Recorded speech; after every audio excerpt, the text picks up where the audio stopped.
warahmatullahi wabarakatuh. Halo adik semuanya, senang sekali bisa menemani adik-adik lagi untuk belajar TKB tes kemampuan belajar dari SMOP 4 2023. Ini merupakan part 4-nya, jadi bagi yang belum nonton part 1, part 2 sama part 3-nya, silahkan aja dicek di playlist YouTube aku yang judulnya SMOP 4. Dan aku juga udah pernah membahas soal-soalnya di tahun-tahun sebelumnya juga, serta soal-soal jalur mandiri juga selain dari SMOP 4 itu sendiri.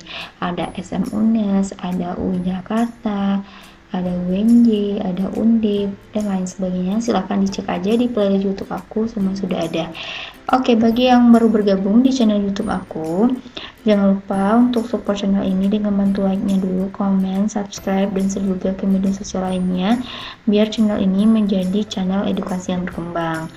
Oke adik, dan yang paling penting jangan lupa untuk nyalain lonceng notifikasinya ya, biar nggak ketinggalan informasi penting dari aku. Nyalain lonceng notifikasinya sudah, kalau sudah yuk kita bahas soalnya. Oke, dan sebelumnya aku juga mau merekomendasikan buat adik-adik yang mencari kira-kira Kak, tes kemampuan belajar itu seperti apa sih Kak? Tesnya apakah mirip psikotes atau mirip TPS? Nah, mereka berbeda yang dirancang oleh UNPAD itu sendiri. Tesnya itu terdiri dari tes pemahaman bacaan, penerapan verbal, numerikal, tes non-verbal, figural, dan spasialnya. Dan untuk tes tersebut dan bentuk soalnya, kamu bisa cek di Shopee ataupun di Tokopedia ya. Nanti linknya aku cantumin di deskripsi box aku atau di kolom komentar. Jadi kalian tinggal klik aja langsung terhubung ke tautan seperti ini. Nah, jadi dia tuh lagi ada paket hematnya gitu ya. Antara soal 2023 dikombinasikan dengan soal tahun 2021. Nah, jadi kalau soal 2022-nya itu udah include di 2023. Jadi kalau mau 2021 silahkan dipilih, 2023 juga dipilih. Tapi lebih hemat kalau kalian memilih kedua-duanya. Dimana ini sudah sesuai dengan kisi-kisi terbaru dari TKB 2023 dan sudah banyak juga testimoninya di sini yang udah pada lolos di jurusan keperawatan Unpad, akuntansi, sastra Arab maupun jurnalistik. Oke. Kalau udah siap, yuk kita bahas soal yang selanjutnya. Nah, aku sengaja membahasnya itu pakai part-part gitu biar kalian lebih mudah. Jadi part 1 itu tentang penerapan numerik, part 2-nya tentang deret bilangan, part 3-nya tentang gambar, dan part 4-nya tentang kemampuan verbal. Nah, kita baca dulu petunjuk soalnya. Pilih salah satu jawaban dari 5 opsi A, B, C, D, E yang mempunyai arti sama. Nah, kalau memiliki arti yang sama, berarti ini merupakan adalah soalnya tentang sinonim. Ya, ini berarti tentang sinonim. Nah, atau mendekati dengan arti kata yang dicetak dalam huruf kapitalnya. Oke, kita baca dulu. Evokasi. Nah, teman-teman di sini harus banyak mencatat dan banyak membaca juga. Bahwa kosakata ini emang dilihat dulu ya, nggak bisa langsung tahu langsung hasilnya nggak. Tapi kalau misalnya kosakatanya sering digunakan dalam kehidupan sehari-hari dan sudah sering didengar juga, itu lebih memudahkan. Tapi kalau misalnya ketemu sama kosakata baru yang baru kalian dengar dan baru kalian ketahui, silakan disediakan bukunya untuk dicatat khusus untuk verbal doang biar lebih mudah untuk membahasnya. Oke, evokasi ya. Evokasi itu kalau menurut KBBI, evokasi itu adalah pengunggah perasaan. Artinya tuh pengunggah perasaan. Nah, jadi jawaban lebih tepat ini ya udah pasti adalah option B ya. Karena memiliki arti yang sama. Kalau misalnya pengungsian, penyelamatan, penanggulangan, dan pemberi maaf, itu tidak mungkin jawabannya ya, karena memang berbeda banget sama konteks yang ditanyakan. Oke, kita lanjut ke soal nomor 3. Nah, delusi, kira-kira lebih tepat ini jawabannya yang mana? Kalau menurut KBBI, delusi itu artinya adalah khayalan. Ya, hal-hal yang dalam kehidupan sehari-hari, yang sama juga dikatakan dengan imajinasi. Jadi ini sama dengan khayalan ya. Oke, khayalan sama dengan imajinasi. Ini adalah option B. Oke, kita lanjut ke soal nomor 3. Kata legalitas. Legalitas ini memiliki arti kata legal ya. legal. Oke. Legal. Nah, maksudnya legal ini adalah absah gitu, yang memiliki arti keabsahan.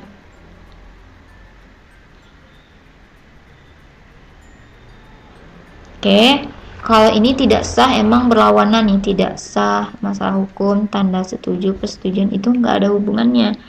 Jadi emang lebih tepat legalitas itu berarti keabsahan. Oke, jadi jawabannya yang option A. Nah, untuk kata daur ini biasanya kan di dalam biologi ada, kita belajar tentang daur hidup ya. Nah, daur hidup ini sama dengan kata siklus ya, siklus. Jadi emang lebih tepat ini lebih tepat, jawabannya adalah option A. Kalau nomor 5 ini adalah tendensi. Tendensi ini memiliki arti kecenderungan ya, kecenderungan.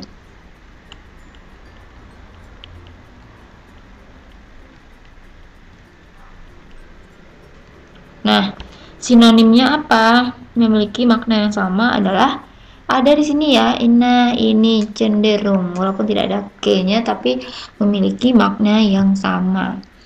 Oke, kita lanjut nomor 6, tanur. Kalau di fisika kita akan belajar tentang tanur ya, tanur tinggi. Tanur tinggi itu kan proses untuk pembakaran besi ya, tempatnya gitu. Jadi kalau tanur di sini artinya adalah perapian tempat pembakaran gitu. Tempat pembakaran atau perapian. Jadi yang lebih tepat jawabannya adalah option C. Kalau nomor 7 itu adalah agitasi. Agitasi ini memiliki arti kata hasutan ya. Hasutan. Nah, kira-kira yang mana sih yang memiliki makna yang sama? Hasutan itu sama seperti, oh ya ternyata sudah ada ya di option E ya, langsung ya. Hasutan. Kalau serangan, kesiapan, penolakan, dan pertempuran itu emang beda banget maksudnya. Oke, kita masuk ke soal nomor 8, transendental. Transendental itu memiliki arti apa ya, gaib ya, atau abstrak ya kan. Nah, jawaban yang memiliki sinonim ya sama, yang sama banget itu yang cuma di option E ya. Kebetulan memang jawabannya emang abstrak juga di option E. Kita lanjut ke soal nomor 9, epitomisasi. Nah, kira-kira apa artinya? Epitomisasi itu dalam bahasa Inggris epitome yang berarti ikhtisar ya, ikhtisar. Tuh. Atau dapat pula dikatakan, diartikan sebagai ringkasan, atau ringkasan juga boleh. Nah, jadi jawaban yang tepatnya adalah bisa juga perlambang ya, perlambangan. Jadi jawabannya adalah option B. Kalau pengeluaran, pengecohan, pengampunan, dan penyulingan itu maknanya jauh berbeda banget ya, berbeda banget. Oke, kita lanjut. Supremasi ini apa artinya? Melebihi jangkauan, bersifat kompleks, kekuasaan tertinggi, hal pengangkatan, dan tambahan. Nah, supremasi biasanya berpasangan dengan kata hukum ya, menjadi supremasi hukum. Yang dalam frasa ini dapat dengan mudah diketahui bahwa supremasi ini memiliki sinonim kekuasaan tertinggi ya, kekuasaan tertinggi. Makanya jawaban lebih tepat itu adalah di option C.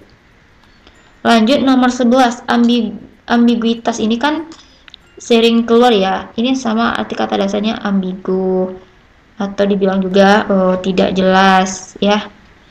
Nah, kira-kira mana memiliki makna kata yang sama adalah ketidakjelasan, kebingungan. Kira-kira lebih tepatnya mana? Nomor 11 ya.